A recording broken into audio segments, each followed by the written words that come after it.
الحمد للہ رب العالمین والصلاة والسلام علی سید الانبیاء والمرسلین اما بعد فاعوذ باللہ من الشیطان الرجیم بسم اللہ الرحمن الرحیم۔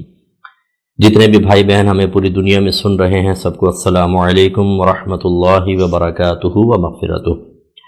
آج 12ویں سپارے کے ربع سے تلاوت کا آغاز ہوا اور 13ویں سپارے کے نصف تک تلاوت مکمل کی گئی۔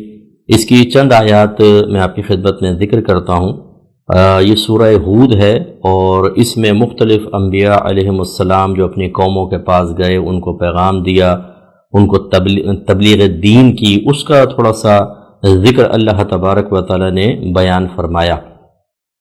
تو حضرت شعیب علیہ السلام یہ مدین والوں کے پاس گئے اور آپ نے وہاں پر جا کر تبلیغ فرمائی۔ تو ان کے بارے میں جو کچھ مکالمہ ہوا اور جو پھر ان کا انجام ہوا، جو اللہ نے بیان کیا، وہ انشاءاللہ میں آپ کی خدمت میں ذکر کرتا ہوں اور ہم اس سے درس حاصل کرتے ہیں۔ اللہ تعالی ارشاد فرماتا ہے، یہ آیت نمبر 84 سے سٹارٹ ہوگا اور 95 آیت تک آج ہم انشاءاللہ درس قرآن کریں گے۔ اللہ تعالیٰ فرماتا ہے وَإِلَى مَدْيَنَ أَخَاهُمْ شُعَيْبًا، اور مدین کی طرف ہم نے بھیجا ان کے بھائی شعیب کو۔ بھائی سے مراد ہم قوم۔ قال، آپ نے ارشاد فرمایا، یا قوم اعبدوا اللہ، اے میری قوم اللہ تبارک و تعالیٰ کی عبادت کرو۔ ما لکم من الہ غیرہ، کیا ہے تمہارا معاملہ اللہ تعالیٰ کے علاوہ کسی معبود سے، یعنی تمہارا بالکل کوئی تعلق اللہ کے علاوہ کسی جھوٹے باطل معبود سے نہیں ہونا چاہیے، تو اللہ تبارک و تعالیٰ کی عبادت کرو۔ نبیوں کا کام یہی ہوتا ہے کہ وہ قوم کے پاس جا کر بلا خوف و خطر کسی ملامت کرنے والے کی ملامت سے بالکل ڈرے بغیر اسٹریٹ فارورڈ اللہ تبارک و تعالیٰ کا پیغام پہنچاتے ہیں۔ اگرچہ حکمت اختیار کرنا منع نہیں ہوتا، جیسے میرے نبی کریم صلی اللہ علیہ وسلم نے 13 سالہ مکی زندگی میں حکمتاً صحابہ کرام کو اظہار اسلام سے روکا۔ یہ ڈرپوکی نہیں تھی، بزدلی نہیں تھی، معاذ اللہ ثم معاذ اللہ کوئی پلپلا پن نہیں تھا، اور یہ کوئی بہادری یا شجاعت کے خلاف نہیں تھا۔ اس کو حکمت کہتے ہیں۔ بزدلی اور اختیار حکمت میں فرق سمجھنا چاہیے۔ یہ ہمارے بعض لوگ موجودہ دور کے اعتبار سے بھی نہیں سمجھ پاتے ہیں۔ ہر چیز میں چاہتے ہیں کہ جیسے ہم کسی چیز کا رسپانس دے رہے ہیں، ہر ایک کو ویسا ہی رسپانس دینا چاہیے، اور جب کوئی نہیں دیتا ہے تو چاہے وہ کوئی عالم ہوں، مفتی ہوں، کوئی بہت بڑے تنظیم کے لیڈر ہوں، ہر ایک کے اوپر ٹونٹنگ کرنا اور بدتمیزیاں کرنا اور ان کو اسی طرح کے بیہودہ القابات سے نوازنا کہ ان میں تو عشق رسول نہیں ہے، جوش نہیں ہے، یہ پلپلے ہیں، یہ مسلک سے یا مذہب سے محبت نہیں رکھتے ہیں، اور ان کو وہ حکمت ہی نظر نہیں آتی۔ نبی کریم صلی اللہ علیہ وسلم کو آپ دیکھیے، 13 سالہ مکی زندگی، پھر مدنی زندگی کے اندر بھی آپ جب اولاً تشریف لائے ہیں، یہود سے معاہدہ کیا ہے۔ کیوں نہیں کیا کہ آپ نے آتے ان دشمنوں کو نکال دیا؟ کہ نبی کریم نہیں جانتے تھے کہ وہ دشمن ہیں، نکال دیتے؟ نہیں، ان سے پہلے معاہدہ کیا باقاعدہ۔ جب انہوں نے عہد شکنی کی تو رحمت کونین صلی اللہ علیہ وسلم نے پھر ان کو جیلا وطن کیا۔ ایسے ہی منافقین عرصہ دراز تک صفوف میں داخل رہے، مسلمانوں کے صفوف میں، اور مسلسل نقصان پہنچاتے رہے۔ خود قرآن بیان کرتا رہا نبی کریم کو کہ یہ منافق آپ سے جھوٹ بولیں گے، غلط قسم کے عذر بیان کریں گے، اور وہ سب چلتا رہا جب تک مشیت الہی تھی، جب تک نبی کریم صلی اللہ علیہ وسلم نے حکمت محسوس فرمائی، ان کو برداشت کیا، اور پھر جب اللہ نے اسلام کو عزت سے نواز دیا اور ان کے شرور سے اسلام کو بظاہر کوئی بڑا نقصان نہیں ہونا تھا، تو پھر رحمت کونین صلی اللہ علیہ وسلم نے اللہ کے حکم سے نام لے لے کے انہیں مسجد سے باہر نکالا۔ اے فلاں من فلاں منافق، نکل جا ہماری مسجد سے، تو ان کو باہر نکالا۔ لیکن یہ اس سے پہلے جو معاملہ ہوا، کیوں سرکار صلی اللہ علیہ وسلم ان کو برداشت فرماتے رہے؟ کیا یہ بزدلی تھی؟ نہیں، یہ حکمت تھی۔ تو خلاصہ کلام یہ ہے کہ حکمت کو سمجھیں۔ جتنے میرے بھائی بہن مجھے اس وقت سن رہے ہیں، خدارا ایسا نہ ہوا کریں، نہ کیا کریں کہ جب کوئی ایشو اٹھتا ہے، بعض اوقات کوئی گستاخی کا، کوئی فلاں چیز کا، کوئی فلاں معاملے کا، کوئی پروٹیسٹ کرنا ہے، کوئی اور معاملات کرنے ہیں، اس میں اگر کچھ علماء جو زیرک ہیں، سمجھدار ہیں، معتدل ہیں، وہ بڑے پیمانے پہ کام کر رہے ہیں، تو آپ چاہتے ہیں کہ وہ آپ کی مرضی کے تابع ہو کر جیسا آپ چاہتے ہیں ویسے تبلیغ کریں، اور جب وہ نہیں کرتے ہیں تو پھر آپ ان کو جو چاہتے ہیں ان کو برا بھلا کہتے ہیں اور ان کی بے عزتیاں کرتے ہیں اور اپنے واٹس ایپ گروپس میں چاہتے ہیں کہ ان کی عزتوں کو ختم کر دیں، لیکن آپ نتیجے دیکھیں گے ان کی عزتیں ویسی قائم رہیں گی، کیونکہ جو بزدل نہیں ہوتا بلکہ حکمتاً وہ معاملات کو اختیار کرتا ہے، اللہ اس کی عزت کو بڑھاتا ہے، وہ آپ اس کو ختم نہیں کر سکتے۔ ہاں یہ ضرور ہوگا کہ میدان محشر میں آپ کو کھڑا کیا جائے گا اور آپ کے نام اعمال سے بدتمیزیوں کے مطابق نیکیاں نکال کر ان کے نام اعمال میں ڈالی جائیں گی۔ اس وقت پھر آپ کی بہادری دیکھ لیں گے انشاءاللہ کہ کتنے آپ بہادر ہیں اور کتنے اپنے مسلک اور مذہب سے مخلص ہیں۔ ہمارے بہت سارے تو ایسے بھائی بہن ہیں جو ایسے کوئی ایشو آئے گا نا، کارٹون بنا دیا فلاں، تب ان کا جوش جاگے گا، پورے سال ٹھنڈے پڑے رہیں گے۔ اور وہ علماء جو پورے سال رات دن اپنے مسلک اور مذہب کی خدمت کر رہے ہوتے ہیں، وہ انہیں ایسے موقعوں پر اتنے سے نظر آتے ہیں، یہ 7ویں آسمان تک پہنچے ہوئے ہیں۔ کچھ خدا کا خوف کرنا چاہیے۔ تو بہرحال حضرت شعیب علیہ السلام نے فرمایا کہ اللہ کی عبادت کرو۔ اللہ کی عبادت کا مطلب یہ ہے کہ اس کی ذات اور صفات کے ساتھ کسی کو شریک نہ ٹھہرایا جائے، جو اس نے اپنی عبادت کے طریقے اپنے نبیوں کے ذریعے بتائے ان کو اختیار کیا جائے، اور اللہ تبارک و تعالیٰ کو سب سے یکتا، سب سے بلند و بالا مانا جائے۔ لیکن وہ لوگ ایسا نہیں کر رہے تھے، تو آپ نے تلقین کی۔ یہ تو تھی مذہبی اعتبار سے، یہ آگے یہ کہہ لیں کہ عقیدے کے اعتبار سے۔ اب عمل کے اعتبار سے آپ نے تلقین فرمائی کہ وَلَا تَنْقُصُ الْمِكْيَالَ وَالْمِيزَانَ، اور نہ کمی کرو مکیال میں اور میزان میں۔ مکیال مانے جو پیمانے ہوتے ہیں، جیسے برتنوں سے ناپ کے یا بوریوں سے ناپتے ہیں ہم، اور میزان کا مطلب ترازو، جو ہم باقاعدہ ترازو ہوتے ہیں یا ڈیجیٹل آج کل ترازو آ گئے ہیں، ان کے ذریعے ہم چیزوں کا وزن کرتے ہیں۔ اس قوم میں یہ خرابی تھی کہ وہ کم تولتے تھے اور کم ناپتے تھے۔ ناپنا ایک تو انچی ٹیپ سے ہوتا ہے، وہ یہاں مراد نہیں، جیسے برتنوں سے ناپنا، جیسے گندم ناپ کے ڈال رہے ہیں، وہ اس میں کمی کیا کرتے تھے۔ تو یہ حرام کام تھا، آپ نے ان کو منع کیا۔ آپ نے ارشاد فرمایا کہ انی اراکم بخیر، بے شک میں تمہیں بہتری چیز کے ساتھ دیکھتا ہوں، اللہ نے تمہیں اتنا دیا ہوا ہے تو، اور بے شک میں تمہیں ایک اچھی چیز کی میں تلقین کروں گا، تو ایسا تم کیوں کر رہے ہو؟ وَإِنِّي أَخَافُ عَلَيْكُمْ عَذَابَ يَوْمٍ مُحِيطٍ، اور بے شک میں خوف کرتا ہوں تم پر ایک ایسے دن کے عذاب کا جو تمہیں گھیر لے گا، یعنی قیامت کا، یا اللہ کی طرف سے کوئی آسمانی عذاب نازل ہوگا، تو یہ ایسا نہ کرو۔ وَيَا قَوْمِ أَوْفُوا الْمِكْيَالَ وَالْمِيزَانَ بِالْقِسْطِ، اور اے میری قوم پورا ناپ کرو اور تول کرو عدل کے ساتھ۔ وَلَا تَبْخَسُوا النَّاسَ أَشْيَاءَهُمْ، اور لوگوں کی چیزوں میں کمی نہ کرو، یعنی پیسے پورے لیتے ہو اور تول کر ڈنڈی مار کے کم چیزوں ان کو دے رہے ہو، تو یہ تو گویا کہ جو لوگوں کو دینی تھی اس میں تم نے کمی کی۔ وَلَا تَعْثَوْا فِي الْأَرْضِ مُفْسِدِينَ، اور نہ گھومو پھرو زمین میں فساد کرتے ہوئے۔ اس سے معلوم ہوا کہ ناپ تول میں کمی کرنا حرام اور گناہ کبیرہ ہے، اور جیسے آگے بیان ہوگا کہ اس قوم پہ اللہ کا عذاب نازل ہوا، تو اس کا مطلب ہے کہ یہ عذاب الہی کو دعوت دینا ہے۔ اب ہماری اس قوم کے اندر بھی دیکھ لیں کہ ہم لوگ ناپ تول میں کتنی کمی کرتے ہیں۔ اچھا، یہ تو ایک ناپ تول میں کمی خاص بیان کر دی، اصل چیز کیا ہے کہ تم لوگوں کی اشیاء میں کمی نہ کرو، یہ ہے اصل میں۔ وہ چاہے ناپ کے ذریعے ہو، وہ تول کے ذریعے ہو، وہ عیب چھپا کر ہو، عیب دار چیز یا ملاوٹ کر کے ہو، یاد رکھیں سب کے سب اس میں داخل ہوں گے، اور وہ سب حرام اور گناہ کبیرہ ہیں۔ تو اب ہوتا یہ ہے کہ وہ باٹ کے اندر خرابیاں پیدا کی ہوتی ہیں، ڈیجیٹل ترازو آ گئے ہیں تو ان کے اندر بھی سافٹ ویئر وغیرہ کے اندر گڑبڑے کر اور انہوں نے کیا ہوتا ہے۔ اسی طریقے سے مجھے بتایا کسی نے کہ جی وہ چاول کی ٹریڈنگ کرتے تھے، تو وہ بتا رہے تھے کہ ہمارے یہاں اس طرح ہوتا ہے کہ جو ایک بوری ہوتی ہے اس میں بیچ میں PVC کا پائپ ڈال دیتے ہیں، چوڑا والا، بڑا والا، اور اطراف میں اچھا چاول بھر دیتے ہیں، وہ چاول کے ٹریڈنگ کرتے تھے، اور بیچ میں جو اس پائپ میں گندا چاول ڈالتے، اور اس کے بعد وہ پائپ کو نکال لیتے ہیں، وہ چکنا ہوتا ہے تو آرام سے نکل جاتا ہے۔ اب جو یہ چیک کیا جاتا ہے کوئی نمونہ وغیرہ، تو وہ سائڈ سے ایک سوا سا مارتے ہیں تو وہ تھوڑا سا پھٹتی ہے تو وہ نکل آتا ہے، اس کو دیکھ لیتے ہیں، جتنا بھی چیک کر لو چاروں طرف سے بالکل ٹھیک، بیچ میں گندا مال۔ وہ اگر 4 کلو بھی اگر ایک بوری کے اندر ڈلا اور لاکھوں بوریاں، تو اندازہ کریں کہ ٹنوں کے حساب سے گندی چیز آپ نے دی، گویا کہ وہ دی نہیں ہے، وہ سامنے والی کی چیز آپ نے روک لی۔ اچھا، یہ بھی توجہ طلب چیز ہے، یہ قوم کافر قوم تھی، اس لیے آپ نے فرمایا اللہ کی عبادت کرو، غیر اللہ کے نہ کرو۔ اس کا مطلب یہ ہوا کہ ناپ تول میں کمی تو کافر کے لیے بھی بری ہے، تو مسلمان کے لیے کتنی بری ہوگی۔ تو یہ دھوکہ دہی غلط ہوتی ہے۔ سرکار نے فرمایا من غش فلیس منا، جو دھوکہ دے وہ ہم میں نہیں۔ اسی طرح ملاوٹیں کر رہے ہیں، پپیتے کے بیج ڈال دیتے ہیں کالی مرچ کے اندر، اور برادے کو رنگ کے مرچوں کے اندر ملا دیتے ہیں، اور بہت ساری خرابیاں۔ دودھ میں پانی ملانا تو بہت ہی زیادہ معروف اور مشہور ہے ہمارے یہاں۔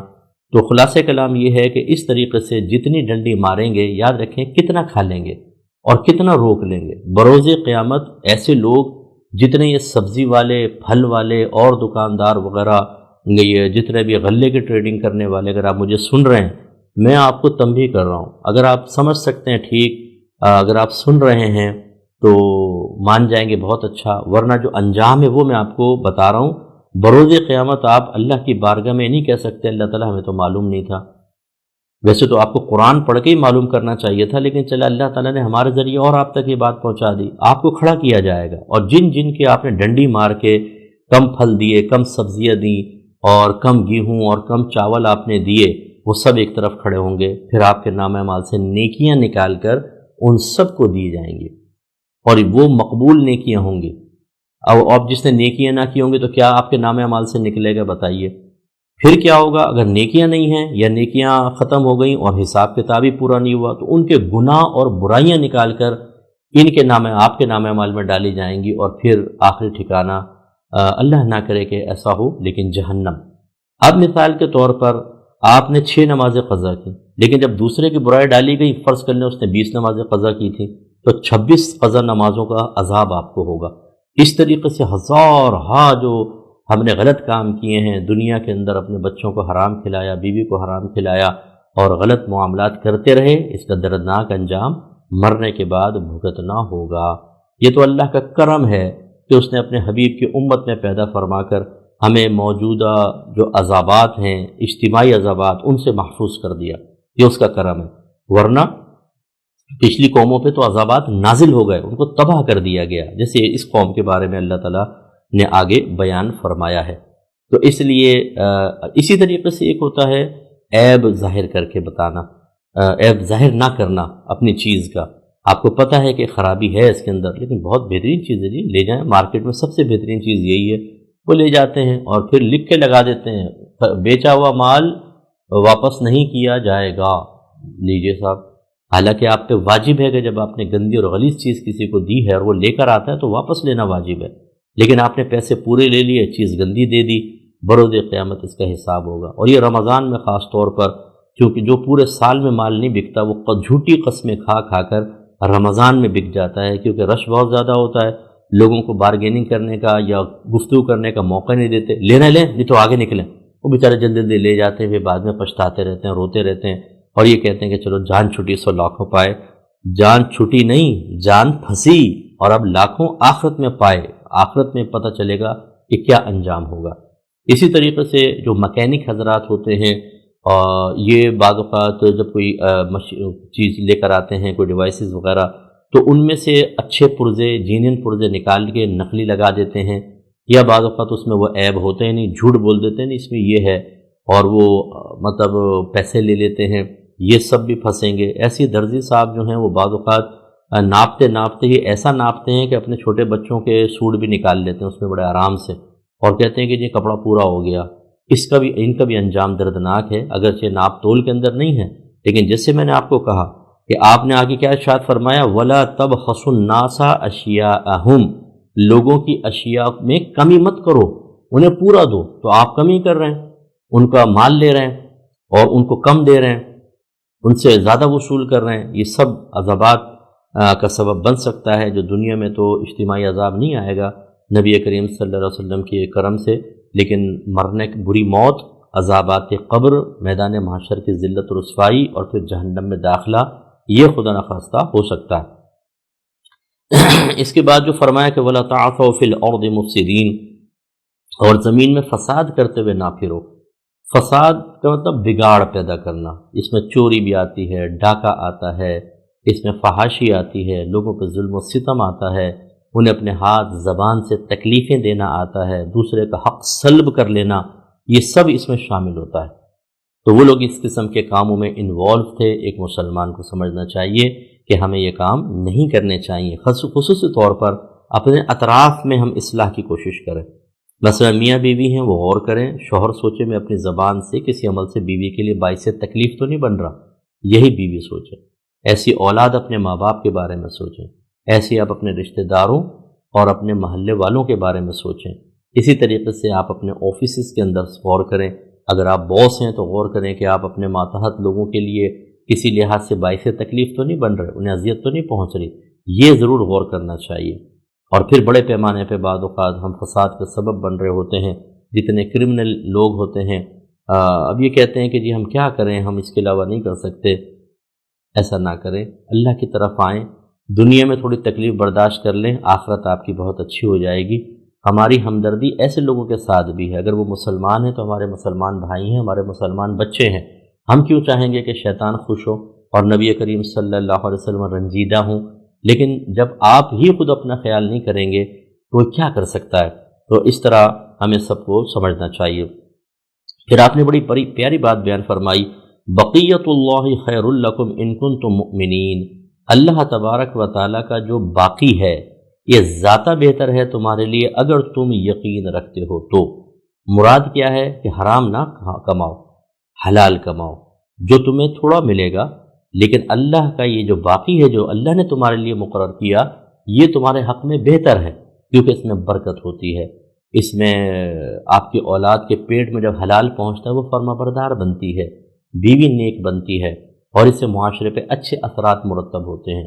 جب ہم رشوتیں لیتے ہیں، جب ہم سود کھاتے ہیں اور اس سے دوسروں کو تکلیف دے کے اپنے لیے آسائش اور خوشیوں کا سامان کر رہے ہوتے ہیں تو تباہی بربادی ہماری طرف متوجہ ہوتی ہے. پھر آپ نے فرمایا کہ وما انا علیکم بحفیظ، میں نہیں ہوں تم پر نگہبان. یعنی ایسا نہیں ہو کہ میں تمہارے ہاتھ پکڑ کے روکوں. میرا کام تو ہے تمہیں تلقین کرنا. میرا کام یہ نہیں ہے کہ میں تلوار لے کر اگر تم کوئی برائی کرو تو تمہیں قتل کروں. میرا کام ہے تمہیں بتانا بس. اور یہی علماء کا کام ہوتا ہے نبیوں کے طرز پہ چلتے ہوئے. اب انہوں نے کیا جواب دیا، یہ توجہ طلب بات ہے. اس سے میرے وہ بھائی بہن ذرا درس حاصل کریں کہ جب ایک تو انبیاء علیہ السلام تھے، ان کا سلسلہ ختم ہو گیا. اب ہمارے نبی کریم صلی اللہ علیہ وسلم کا جو تبلیغ کا سلسلہ ہے وہ ان کے نائبین کریں گے، جن کو خود نبی کریم نے ارشاد فرمایا کہ العلماء ورثۃ الانبیاء، علماء نبیوں کے وارث ہیں. تو اب ہمارا یہ کام ہے کہ ہم قیامت تک تلقین کریں گے. اب ہوتا یہ ہے کہ جب ہم نبیوں کے طریقے پہ چلتے ہوئے تلقین کرنے کی کوشش کرتے ہیں تو سامنے سے قوم ایسے ہی جواب دیتی ہے جیسے نبیوں کو ان کی قوموں نے جواب دیا. ہر ایک ڈیڑھ ہوشیار ہے، ہر ایک سمجھدار ہے، ہم ہیں سب سے بڑے بے وقوف.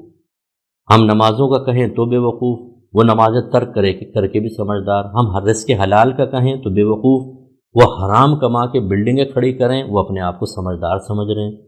ہم کہیں کہ کرپشن نہ کریں، وہ کہیں کرپشن کے بغیر ہو ہی نہیں سکتا کچھ. ہم کہیں اولاد کو نیک بنائیں، وہ کہیں انجینئر ڈاکٹر پروفیسر بنائیں گے. باہر کے ملکوں میں جا کے ہمارے بچے گرل فرینڈ بنائیں، لڑکیاں بوائے فرینڈ بنائیں، ہمیں کوئی فرق نہیں پڑتا. وہ چاہے جسمانی تعلق قائم کریں، وہ غلط کام کریں. ایسے بہت سارے ماں باپ ہیں کہ جب بچوں کو روکنے کی کوشش کی اسکول، کالج یا ہاسٹل کی مینجمنٹ نے، تو انہوں نے آ کر یہ کہا، مجھے خود یہ بات پتہ چلی کہ ماں باپ نے کہا کہ بچے اتنا پڑھتے ہیں، تھوڑا بہت انجوائمنٹ کر لیں تو آپ کو کیا تکلیف ہے. اور یہ کس بات پہ کہی تھی کہ ہاسٹل والوں نے ایک لڑکے کو پکڑا جو لڑکیوں کے ہاسٹل میں داخل ہو گیا تھا کہ بھئی یہ کیسے یہاں پر آیا. اس پر جب ان کے پیرنٹس کو بلوایا گیا جس روم سے وہ بچہ ملا تھا، تو ان کے پھر پیرنٹس یہ کہتے ہیں کہ جی یہ بچے انجوائے نہ کریں تو کیا کریں، اتنا پڑھتے بھی تو ہیں، آپ کو کیا پرابلم ہے. تو آپ اندازہ کریں کہ آج اگر کوئی اللہ کا پیغام پہنچائے، رسول کا پیغام پہنچائے، تو ہمارے بعض لوگ غصے میں آ جاتے ہیں. مجھے بعض بہنیں کہتی ہیں کہ جب ہم اپنے ہسبینڈ کو کوئی کلپ سناتے ہیں، کوئی دین کی بات بتاتے ہیں، تو وہ مفتیان کرام کو گالیاں بکنا شروع کر دیتے ہیں. ایسے بیہودہ لوگوں کا انجام کیا ہونے والا ہے ان کو تو پتہ ہی نہیں ہے. بے وقوف یہ سمجھتے ہیں کہ باہر کے ملک میں جا کے آپ نے وہاں کی نیشنلٹی لے کر آپ کو 7ویں آسمان پہ پہنچ گئے، آپ اللہ سے بڑے ہو گئے، معاذ اللہ رسول سے بڑے ہو گئے، اس کے احکام سے بڑے ہو گئے. آپ بھی ایک دن ذلت اور حقارت کے ساتھ ایک قبر کے اندر ڈالے جائیں گے. باریک سا پتلا سا کفن ہوگا آپ کا. اس کے بعد جو آپ کا انجام ہونے والا ہے نا وہ بہت دردناک انجام ہے. تو باہر والا ہر کوئی ایسا کوئی نہیں ہوتا خدا نخواستہ، لیکن میں نے دیکھا ہے کہ بہت سے اس طرح کے تکبر میں باہر ہو، چاہے پاکستان میں بھی ہیں، کم نہیں ہے، ہر جگہ یہ موجود ہیں جو شیطان کی اطاعت میں اتنے آگے بڑھ چکے ہیں کہ اب انہیں اللہ اس کے رسول کا پیغام سن کر تکلیف ہوتی ہے، دل میں رنج پیدا ہوتا ہے، پریشان ہو جاتے ہیں، وہ کہتے ہیں بھائی ختم کرو ان چیزوں کو۔ تو دیکھیے اب حضرت شعیب علیہ السلام کی قوم نے کیا جواب دیا۔ قالوا، انہوں نے کہا، یا شعیب، اے شعیب، اصلاتک تأمرک ان نترک ما یعبد آباؤنا، کیا آپ کی نماز حکم دیتی ہے آپ کو اس بات کا کہ ہم چھوڑ دیں ان معبودوں کو جن کی عبادت ہمارے آبا و اجداد کرتے تھے؟ او ان نفعل فی اموالنا ما نشاء، اور کیا آپ کی نماز اس بات کا حکم دیتی ہے کہ ہم اپنے مالوں میں جو چاہیں وہ عمل نہ کریں؟ یعنی ہم چاہیں تو کم بیچیں، کم تولیں، کم ناپیں، گڑبڑیں کریں۔ کیا آپ کی نماز سے مراد کیا آپ کی تعلیم، کیا آپ کا خدا یہ حکم دیتا ہے؟ تو اس کا مطلب یہ ہوا کہ انہوں نے ایک تو یہ طرز عمل اختیار کیا کہ جو ان کے بڑے کرتے آئے تھے، یہ نہیں دیکھا کہ وہ صحیح تھا کہ غلط، انہوں نے اپنے بڑوں کو اللہ تعالیٰ اس کے رسول کے حکم پر فوقیت دی اور کہا کہ جس چیز کو ہمارے بڑے کرتے رہے آپ کیا چاہتے ہیں ہم ان کو چھوڑ دیں؟ اس کا مطلب ہے ان کے دل میں اپنے بڑوں کی عظمت اللہ تبارک و تعالیٰ سے زیادہ تھی۔ برا مت مانیے گا، بہت سارے لوگ مجھے اس وقت ایسے سن رہے ہیں جو اپنے خاندان اور برادری کے بڑوں کو بنیاد بنا کر غلط چیزوں پر عمل کرتے ہیں، اور جب ان کو سمجھایا جاتا ہے کہ یہ غلط ہے تو کہتے ہیں جی ہمارے گھر کے بڑے ایسا کر رہے ہیں۔ آپ کے بڑوں کو یہ بڑا پن دیا کس نے؟ مجھے یہ بتائیں۔ اللہ نے ہی تو رشتے بنائے، تو آپ اللہ کے خلاف ان کو استعمال کر رہے ہیں۔ جیسے مثلا بعض لوگ کہتے ہیں ہمارے گھر میں لڑکیوں کو وراثت میں حصہ نہیں دیا جاتا۔ کون کہہ رہا ہے؟ گھر کا بڑا کہہ رہا ہے۔ آپ کون ہوتے ہیں وراثت میں سے حصہ روکنے والے؟ سن لیجئے، میں آپ کو سنا دیتا ہوں۔ نبی کریم صلی اللہ علیہ وسلم نے فرمایا جو کسی وارث کو اس کی وراثت سے محروم کرے، اللہ تبارک و تعالیٰ اس کو جنت کی میراث سے محروم کرے گا۔ اس وقت آپ کا یہ ٹانگ پہ ٹانگ رکھ کر تکبراً بیٹھ کر اور پورے خاندان والوں کے لیے فاسد، غلط اور بالکل خلاف شرع فیصلے کرنا آپ کے گلے کے اندر آئے گا، شدید قسم کا۔ تو ہمارے ہاں برادریوں کے اندر اپنے بڑوں کو دیکھیں گے، وہ چاہے غلط کر رہے ہوں، کسی کا حق دبا رہے ہوں، کسی پہ ظلم کر رہے ہوں، ستم کر رہے ہوں، ہم گنے اٹھا کے نکل جاتے ہیں۔ صاحب برادری کا مسئلہ ہے، خاندان کا مسئلہ ہے، ہمارے بڑے یہ کرتے آئے ہیں، خاندانی غلط رسومات کو قائم رکھتے ہیں۔ بالکل اتنی محنت کبھی اللہ اس کے رسول کے دین کو اپنے خاندان میں قائم کرنے کے لیے محنت نہیں کی ہوتی جتنے اپنے خاندان کی بیہودہ اور فاسد قسم کی رسموں کو قائم کرنے کے لیے مسلمان مر مٹنے کے لیے تیار ہے۔ یہ مسلمانوں کا طریقہ نہیں ہے، یہ کافروں کا طریقہ ہے۔ صحابہ کرام علیہم الرضوان بھی فیملیز سے تعلق رکھتے تھے، ان کے بھی قبائل تھے، وہ بھی ان کی برادریاں بھی تھیں، لیکن جب نبی کریم صلی اللہ علیہ وسلم نے تبلیغ فرمائی تو کیا انہوں نے اپنی برادریوں کی بیہودہ رسومات کو قائم رکھا؟ نہیں، انہوں نے کہا کہ ہم تو نبی کی مانیں گے، ان کی نہیں مانیں گے کہ جو غلط قسم کے لوگ تھے۔ یہ ہمت پیدا کرنا انتہائی ضروری ہے۔ تو اس لیے اگر آپ بعض ایسے ہوتے ہیں کہ ایک گھر کے بڑے ہوتے ہیں، پھر وہ کسی کو بڑا بنا دیتے ہیں، تو اس بڑے جو نائب ابھی بڑا بننے والا ہے اس کو سوچنا ہوگا کہ میں یہ غلط رسومات آگے نہیں چلنے دوں گا، ورنہ نہ لیں آپ یہ منصب گلے کا پھندا ہے، ایک دفعہ آ گیا اور آپ نے غلط رسومات کو آگے چلایا تو آپ تباہ و برباد ہوں گے۔ اس کے بعد انہوں نے کہا کہ آپ کی نماز اسی بھی روکتی ہے کہ ہم اپنے مال میں جو چاہیں وہ نہ کر سکیں؟ جی بالکل، اب یہ یاد رکھیے کہ آپ کا مال ایک وقت تک آپ کا مال ہے اور آپ اس میں اتنا ہی تصرف کر سکتے ہیں جتنا اللہ اس کے رسول نے آپ کو اجازت دی۔ اگر ان کی اجازت کے خلاف آپ چلیں گے، حقیقتاً مالک تو میرا رب ہے، تو پھر اس مال کے غلط استعمال پر آپ کی گرفت ہوگی۔ لہٰذا استعمال مال پر بھی کبھی علم سیکھنا بہت ضروری ہے، کہاں خرچ کر سکتے ہیں کہاں نہیں، لینے میں، دینے میں، مکان بنانے میں، پلاٹ بنانے میں، تحفہ دینے میں، ان سب کے اندر اچھی طریقے سے ہمیں تحقیق کرنی چاہیے۔ ایسا نہ ہو غلط جگہ پر اس کو استعمال کر رہے ہو مال کو۔ اور اسی طریقے سے میں نے پہلے بھی اس کا اشارہ کیا تھا، یہ یاد رکھیں کہ جب زندگی میں ماں باپ اپنی اولاد میں کچھ تقسیم کرتے ہیں تو اس میں افضل قول یہ ہے، افضل قول کہ لڑکا لڑکی برابر ہوں گے۔ 4 کروڑ 2 بیٹوں 2 بیٹیوں میں تقسیم کرنا ہے تو ہر ایک کو 1-1 کروڑ دیں، یہ افضل صورت ہوتی ہے۔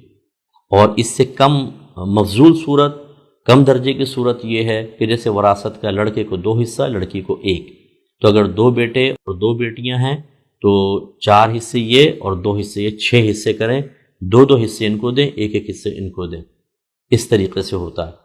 زندگی کے اندر آپ ایسا نہیں کر سکتے کہ بیٹی کو تھوڑا سا دیا اور بیٹوں کو بہت زیادہ دیا، یہ ناانصافی کریں گے تو آخرت میں گرفت ہوگی۔ اور یاد رکھیں کہ جب آپ اگر فوت ہو رہے ہیں تو اگر آپ لکھوانا چاہتے ہیں تو غیر وارث کے لیے ول ہوتی ہے، وصیت ہوتی ہے، وارث کے لیے نہیں ہوتی۔ اس کے لیے تو شریعت نے حصے مقرر کر دیے ہیں۔ اس میں جب آپ غلط تقسیم کرتے ہیں، یہ مکان میرے بیٹے کو دے دینا، یہ پلاٹ بیٹی کو دے دینا، یہ گولڈ سارا اس بیٹے کو دے دینا، اس کی بہو کو دے دینا، آپ کون ہوتے ہیں تقسیم کرنے والے؟ وارث کے لیے تو وصیت ہی نہیں ہوتی ہے۔ ہاں یہ ضرور سرکار نے بیان فرمایا کہ لا وصیت للوارث، کہ وارث کے لیے کوئی وصیت نہیں، مگر یہ کہ دیگر وارثین راضی ہو جائیں۔ اگر سارے یہ سوچیں چلو ماں باپ غلط فیصلہ کر کے چلے گئے لیکن چلو ہم اس پہ راضی ہو جاتے ہیں، اس کی گنجائش نکل سکتی ہے۔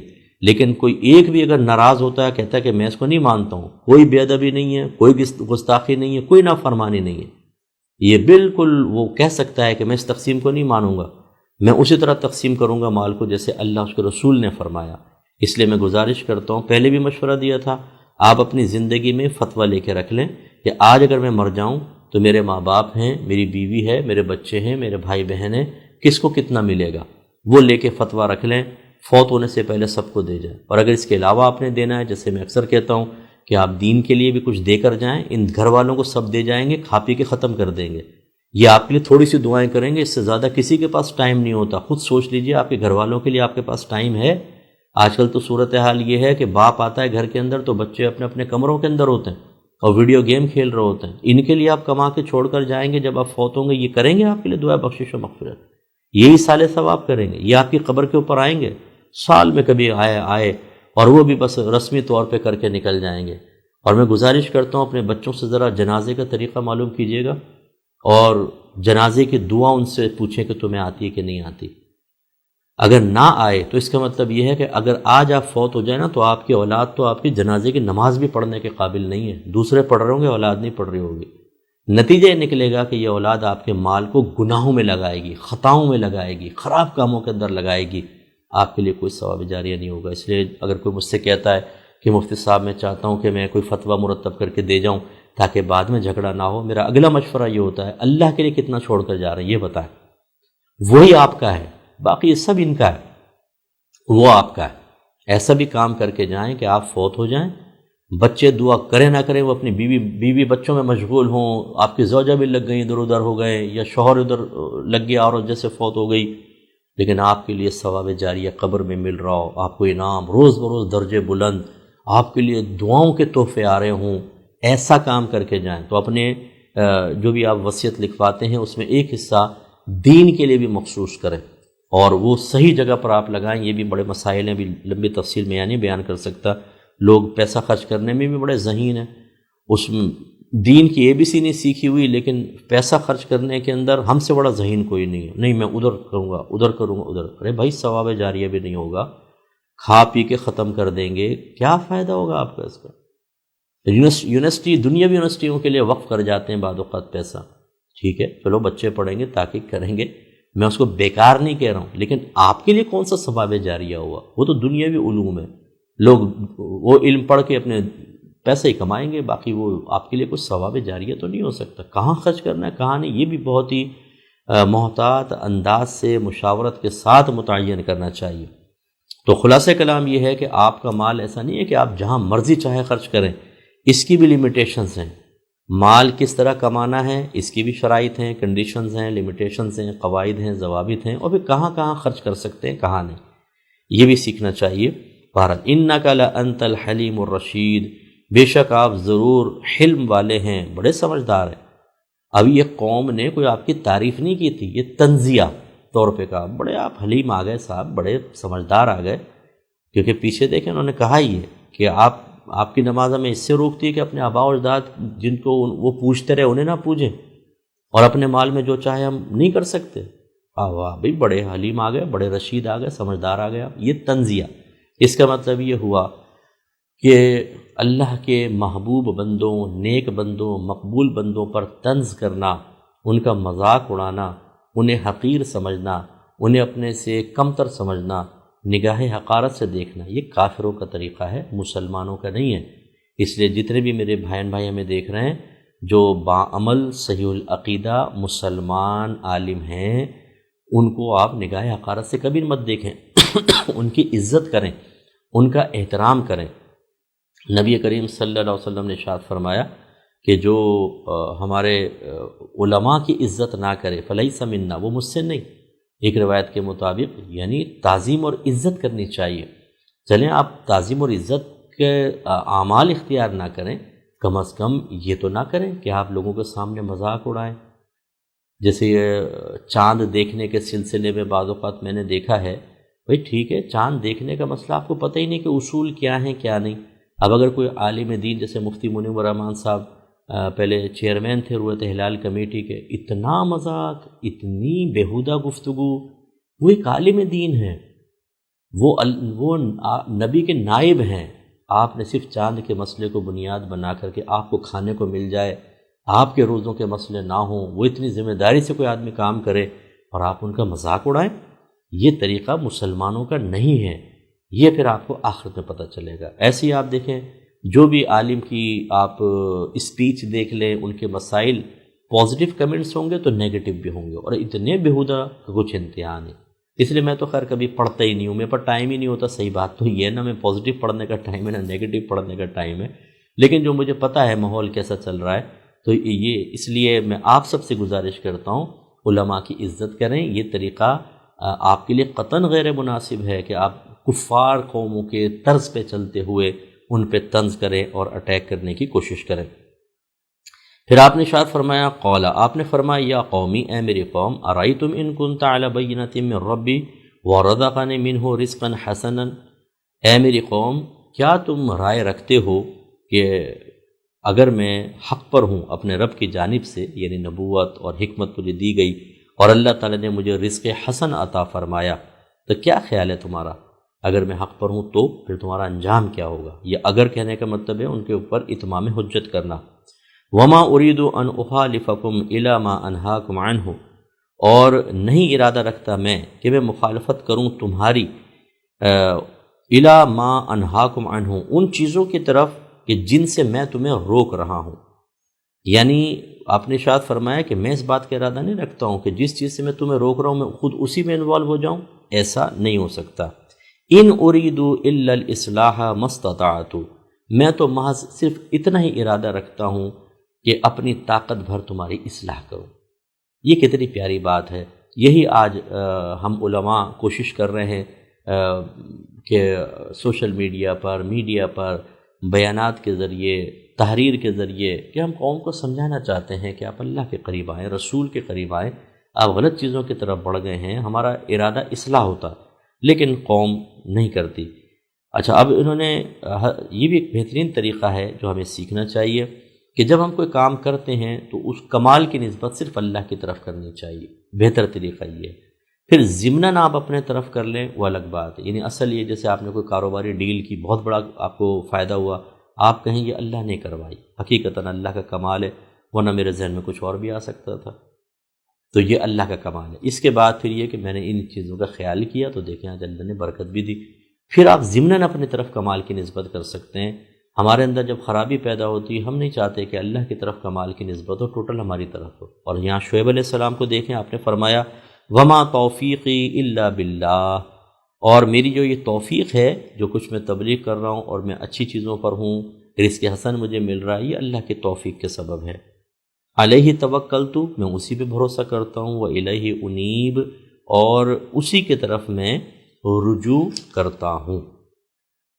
اس کے بعد پھر آگے ہم بیچ میں یہ چھوڑ دیتے ہیں، اور آخر میں جو اللہ تبارک و تعالی نے بیان فرمایا کہ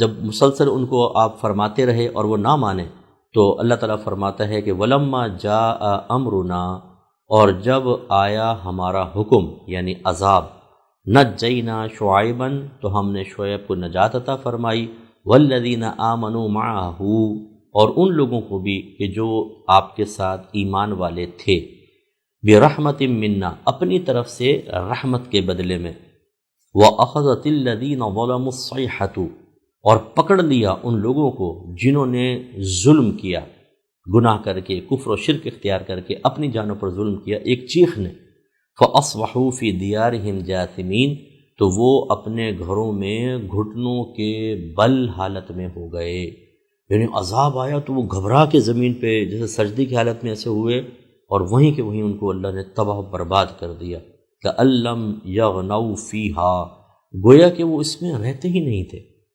تو بس یہ سمجھ لیجئے، میں اپنے تمام مسلمان بھائیوں بہنوں سے گزارش کرتا ہوں کہ ہم کہتے ہیں نماز پڑھیں، عذاب قبر ہو جائے گا، روزے رکھیں، گالی مت دیں، لوگوں کو تکلیف نہ دیں، کسی کا مال نہ دبائیں، کسی کا حق نہ دبائیں، علماء کو حقارت سے نہ دیکھیں، عقیدہ سیکھیں، علم دین سیکھیں، گناہ کبیرہ صغیرہ سے بچیں۔ لیکن اکثر یہ طریقہ کار ہوتا ہے، یہی معاملات ہوتے ہیں کہ لوگ ٹالتے رہتے ہیں، اچھا دیکھ لیں گے یار، یہ تو مولوی لوگ ایسے بولتے رہتے ہیں، یہ وہ۔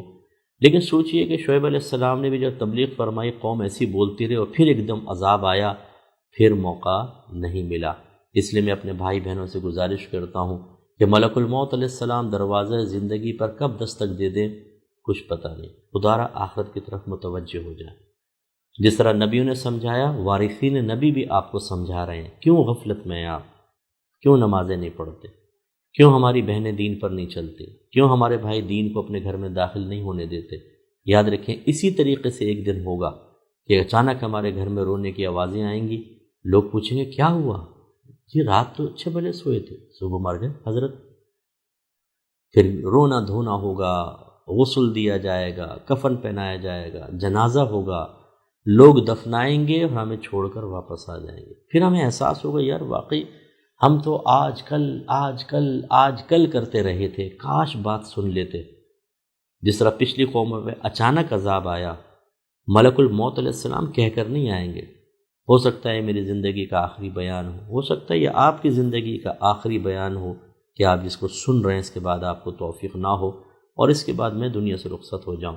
ہمیں اپنی موت کو اتنے ہی قریب دیکھنا چاہیے اور اپنی آخرت کی تیاری کو کمپلیٹ کرنے کی کوشش کرنی چاہیے، جس کے لیے سب سے پہلی چیز ہوتی ہے علم دین کا حصول، دوسرا ہوتا ہے نیک لوگوں کے قریب ہونا، تیسرا علم کے تقاضے کے مطابق عمل کرنا، اس پہ استقامت حاصل کرنا۔ ہم یہی آپ کو سمجھاتے ہیں بار بار، ہمارے الفرقان اسکالرز اکیڈمی سے آپ وابستہ ہوں، یہ ہمارے کورسز ہوتے ہیں، آپ کورسز کریں، آپ عالم بنیں، مفتی بنیں، اپنے بچوں کو عالم مفتی بنائیں، شارٹ کورسز کریں، عبادات کورس ہے، طہارت کورس، وراثت کورس، تفسیر قرآن کورس، شرح حدیث کا کورس ہے، اسی طریقے سے حقوق زوجین ہیں، عقائد کے کورسز ہیں، اور پورا درس نظامی، عالم بنے، مفتی بنے۔ اس کے علاوہ ہم نے کتاب لکھی، بہترین تصوفی کتاب ہے، اگر کوئی نیک پرہیزگار بننا چاہتا ہے تو یہ آپ کی سوچ اور فکر کا زاویہ متعین کرے گی، آپ کے بچوں کی تربیت کرے گی۔ اسی طرح میری تفسیر قرآن، تدبر قرآن یوٹیوب پہ ڈلی ہوئے، ایپیسوڈ 1 سے دیکھنا شروع کریں، ترجمہ تفسیر دونوں سنیں، بہترین علم حاصل ہوگا۔ میرا پروگرام احکام شریعت ہے، اس کو 20واں سال اسٹارٹ ہو چکا ہے، 20 سال سے میں پروگرام کر رہا ہوں، اللہ کا بڑا کرم ہے۔ ایک پروگرام دیکھیں، آپ یوٹیوب پہ جائیں، احکام شریعت لکھیں، جو لیٹسٹ ایپیسوڈ ہوگا شاید 14 مارچ کا یا کچھ، وہ آپ دیکھیں، غور سے سنیں اس کو، ایک وقت میں آپ کو کتنی معلومات ہوں گی، آپ حیران ہو جائیں گے، وہ آپ کریں۔ اسی طرح یہ درس قرآن وغیرہ سنیں، جو میرے بیانات ہوتے ہیں ان کو آپ غور سے سنیں۔ اب مطلب تھوڑا سا اپنا روٹین چینج کریں، تھوڑا رویہ بدلیں، آخرت کی طرف بھی مائل ہوں، اپنے بچوں کی تربیت اس انداز سے کریں۔ میں چاہتا ہوں ہم قرب قیامت کے وقت میں اللہ نے ہمیں پیدا کیا، ہم اس وقت دین کے قریب آ کر اور اپنے بچوں کو عالم اور مفتی بنا کر معاشرے میں ایک انقلابی تبدیلی کا سبب بنے۔ خدارا ہماری اکیڈمی کے قریب آئیں، بڑا فائدہ ہوگا۔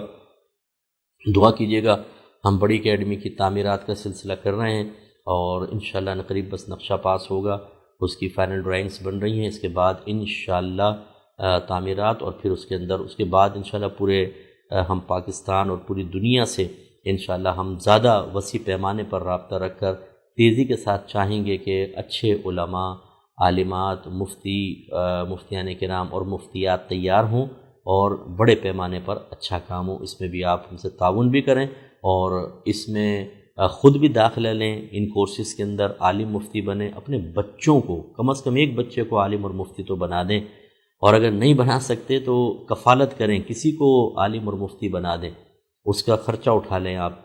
ہمارے اکیڈمی کے اندر بہت سارے بچے ماشاءاللہ ذہین، اور میں نے آپ کو بتایا تھا 98% ہمارے پاس سٹی کا بچہ ہے، ہم لوگ مطلب ایسا نہیں ہے کہ کوئی کم پڑھے لکھے بچے، یہ وہ ہے کہ جو اگر تیار ہو جاتے ہیں تو سٹی میں کام کریں گے اور لوگوں کی نفسیات کو سمجھتے ہیں، ایک اچھا انقلاب پیدا کرنے میں معاون ثابت ہو سکتے ہیں۔ اللہ تعالیٰ عمل کی توفیق عطا فرمائے۔